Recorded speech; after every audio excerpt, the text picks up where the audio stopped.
Good morning, launch participants. It's Dean Cheatham, and today we're going to talk about one of my favorite topics in all of real estate, and the one that could probably make you lots and lots and lots of money and make you gain confidence and be a strong, like Jedi Knight of the real estate business, and that's handling objections.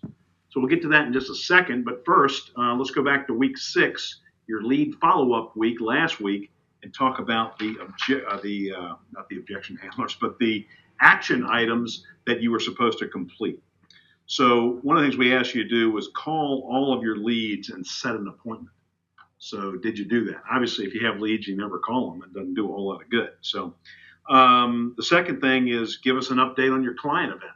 Man, if there's anything you could do that is just the right thing to do to say thank you to all your people in your database as well as your past clients, man, a client event is just the thing. So it's always a pain in the neck to put that together. I always feel nervous about, like, will anybody come? But they will, and it's a great thing. So hopefully you can give us a good update on that.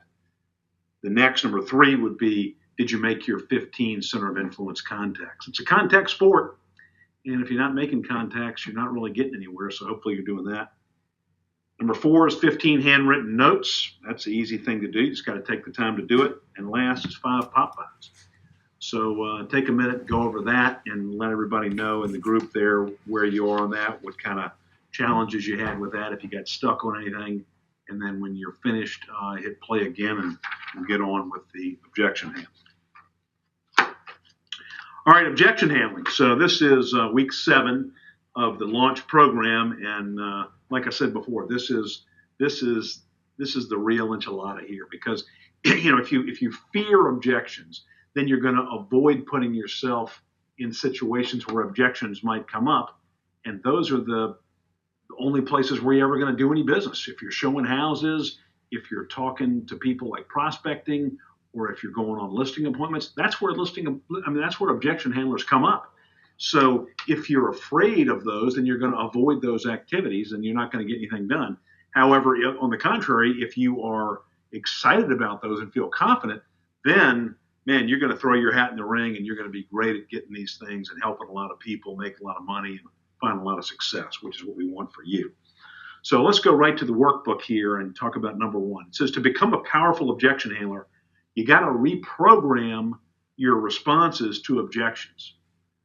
So how do you feel currently when you hear an objection or you hear the word no?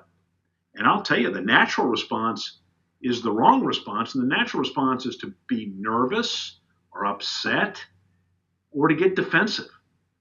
And, that's not going to get you anywhere. If you feel that way, you're going to be pushing back to the seller or the buyer, or whoever made the objection. And that's not good. It's just going to create an adversarial relationship. So instead of that, how about this? Start your objection handlers with agreement. I mean, that's the opposite of what that sort of comes naturally, but agree, right? And then build your case from there. So examples of agreement are phrases like, man, I appreciate that. I hear what you're saying. I understand completely. I feel the same way. I know where you're coming from. You want to step across the line and feel like you're, those agreement phrases, you're putting your arm around the person saying, I'm with you. I'm on your team. Let's do this together, versus being an adversary or proving them wrong or something. That's not what you want to do. So if you look at number 3, it says it's easier to get someone to agree with you once you've agreed with them. Doesn't that make sense? So if you argue, this is one that I feel like with my wife, I fall into this trap sometimes. If you argue, you may win the battle, but you lose the war. Maybe some of you have been in that situation before. So you don't want to argue. That's not what we're setting up here with an objection handler. You're trying to agree and then keep building agreement. We'll talk about the techniques along the way in order to help them get what they want. Because what they want to do, and what we're trying to do as real estate agents, they either want to buy a home or a property or sell one, something like that. And we're not trying to convince somebody to do something they don't want to do. If they want to do it, we want to help them with that, and we want to be the person that's going to be hired to be their trusted confidant, their trusted advisor, because we know we can do it better than anybody else can do it. So if we can convince them to work with us, we're ultimately helping them get what they want. So that's what we want to do. So when we're talking about objection handlers, one of the common things people do is they may build some agreement. They might say the agreement phrases like, "I really understand what you want." And then they use the word "but." So number 5, the word "but" negates, and we don't want to do that. But basically negates everything you've said before. So if you've built agreement, then the word "but" negates that. The word you want to use is "and," and you know that. So the word "and" adds to, and we wrote eliminate the word "but" from your objection handling vocabulary. I think that'll help you. It is important to identify objections from conditions. Now, objections may not always be handled, but usually they can be handled, where a condition is something that can't be handled. For instance, if somebody has 0 money and 0 credit, you can be the best objection handler in the world, and it's just not going to happen. That's an extreme case. But maybe somebody is saying, we're going to move to Florida. We've talked about this since we were in our 20s. We're going to move to Florida when we're 60, and right now we are 46. That could be sort of a condition too. I mean, you're probably not going to use objection handlers to convince somebody to change their life plan that greatly. So the whole point of this is don't spend a lot of time working on conditions. Like if somebody's in jail, they're probably not buying a house, right? So you can try to help them get out of jail, but that ain't going to get you any closer to buying a house, I don't think. So anyway, don't spend a lot of time on conditions. Focus on handling objections and understand what an objection is. When you ramble on, which is a natural objection handling strategy, for instance, if you get nervous when you hear an objection, a lot of times what you're going to want to do is ramble on, and we call that verbal vomiting on the client. Nobody wants to be vomited on, and nobody wants you to ramble on to them. So when you ramble on, you create unanswered questions in the mind of the prospect, and those usually turn into more objections. The more you talk, I think you could add the dumber you usually sound, the less confident you sound, and the more objections you create, and you don't want that.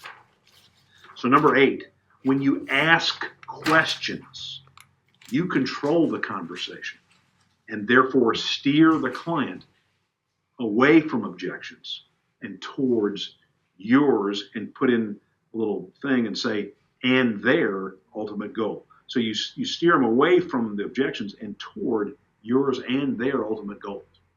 Okay?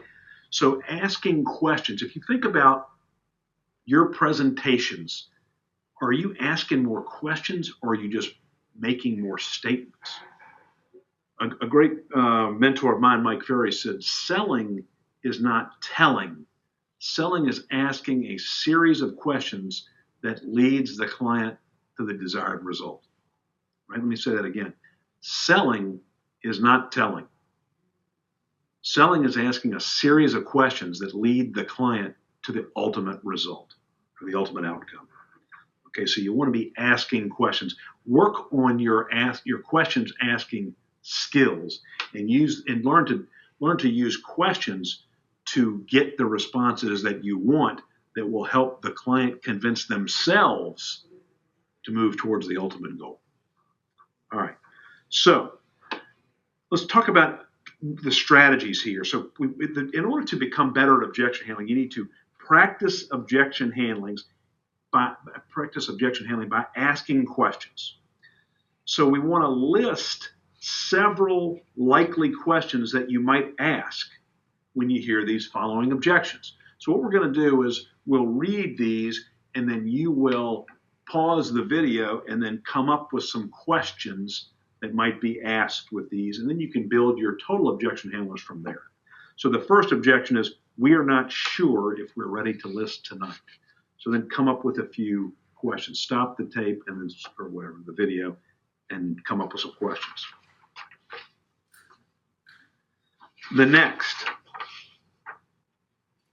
let's see here.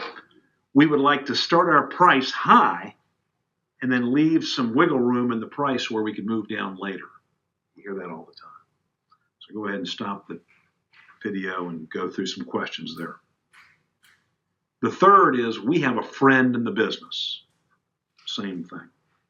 Okay? So hopefully you came up with some good questions to ask.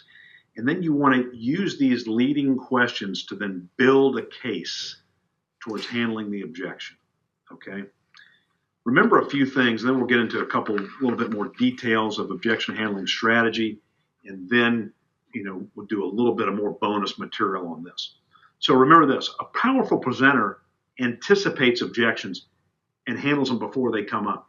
How do you anticipate objections? The best way to do it is to pre-qualify. So when you pre-qualify somebody, listen for objections during the conversation, or potential objections, concerns that they have. Well, how long have you been in the business? What is your commission rate? We've never really heard too much about Hometown Realty. Well, we might talk to you, but we've got some other agents we're talking to. Stuff like that. Those are, if you listen intently, you'll understand where the objections are going to be coming from. Next, when presenting, don't jump to conclusions. All right, let them finish what they're saying. A common problem with real estate agents is you'll hear something and then you'll start talking again and interrupt the people. Don't interrupt them. Shut up and listen. Okay? Listen for the real objection. We're going to talk about, we call that clarifying. We'll talk about that in just a second. The last one on these bonus points here is, when you qualify for appointments, listen for the potential objections. Let me just say that. So there you go. Okay, so let's talk a little bit about the strategy for basic objection handlings. So there's two ways to really do this. The first, and probably the easiest, is to list likely objections that you're going to receive. And I'm going to give you 10 of those in just a second. And then memorize responses, question-based responses. So memorize those so you're ready for them and can go that way. Okay? But maybe you get objections that you're not prepared for. And so this is a sort of a logical strategy that you could use with just about any objection. So here's what it is. All right. The first thing is, listen for the objection, or listen to the objection. Don't cut them off. Make sure you hear the whole thing. And then if you're not sure, clarify that. Ask, say, hey, tell me a little bit more about the whole commission thing, or whatever it might be. Whatever the objection is, a good way to clarify is, tell me a little bit more about that. What concerns you most about that? Has this ever been an issue in the past? Something like that, just to clarify the objection and make sure you know what where to work and what to be handling. The second thing, like we said before, you don't want to be defensive. You don't want to be nervous. You want to maintain a positive posture. So when they give you an objection, you don't want to be like, what? You want to be, you want to smile. You want to be glad they brought it up. Have a positive posture. Be empathetic. Write that word down. Empathetic. What does that mean? Like we said before, that means to sort of cross the line and be their ally as opposed to their adversary. Okay? You are empathetic. You understand. You care. You're expressing that empathy in your dialogue. Okay? So you're empathetic. Be glad they brought it up and keep that smile on your face. All right? The third thing you want to do is isolate the objection. What does that mean? Okay, well, in theory, what we're going to try to do is make it a one front war, if you will. So, you'd say something like, if they say, well, we're really concerned about the commission. You might say something like, hey, I certainly understand that. Just about everybody we talk to is trying to get the most money out of their house, and they're concerned about this. And we talk about it, and we usually work through it. And then you might say, so if we can come to an agreement on the commission, there's really nothing else standing in the way of us working together to get your home sold. Is that right? So that's isolating the objection. What it is you want to try to just focus it on whatever objection that comes up and basically then sort of do a pre-close to say, hey, if we get over this, then we're good to go. That way you can eliminate some of the other objections maybe from coming in down the line. Doesn't always work, but it's a good strategy to employ. All right, the next thing, once you have that, then of course you want to use the word and. Once you've been empathetic, you've isolated it, you understand all that stuff, then you want to use the word and then you start handling the objection. So you want to use logical questions to help handle the objection. Then once you get there, you want to close. Like once you feel like you've handled it, don't say something like any other questions, because all that does is just open the door for more objections. You want to say, so do you feel like I'm the person that can help you get your home sold? And if they say yes, then get it done. You know, that's just the mistake that so many people make, is they just never close. And closing can be uncomfortable, but it's the logical end to one of these kind of selling discussions, right? I mean, they had you over for a reason. Or they had you show them houses for a reason. Well, then if it feels right, then close. Okay. So what I would recommend you do here is listen to these objections that I'm going to give you. And if there's ones that you hear or you've heard that aren't on this list, then add to this list. And then as a group, we'll talk about where we go from here. But here's the first one. We want you to cut your commission. Write that down. We want you to cut your commission. Number 2, we would like to interview other agents. Number 3, this is the biggest objection in all of selling. We want to think it over, right? We want to think it over. Number 4, let's price it high and come down later. We sort of mentioned that one before. Number 5, we want to wait for rates to come down, or we want to wait for prices to come down. Number 6, gosh, you're too new in the business. You don't have the experience. Number 7, the other agents said they could get us more money. Number 8, the other agent said they would do it for less. Number 9, I think I'll try to sell it myself. And number 10, we said this one before, we have a friend in the business. So hopefully you wrote all those down. Now, if you want to know really how to handle these, if you look in your the Hometown Realty binder, the Infinity Training binder, we have good responses to basically all of these. Also, if you go to Hometown University on the YouTube site, it's a YouTube channel called Hometown University. I've done several objection handling classes, and we have several examples of how these are sort of done sort of via role play. So I would advise you to do that and take a look at that so you can get a handle on what's going on with that. So that's it. I mean, that's the objection handling in a nutshell. The best way to do this is to role play with somebody else. You know, come up with some of the objections that you're likely to hear. You've already written down your questions. You've got some idea how to do it.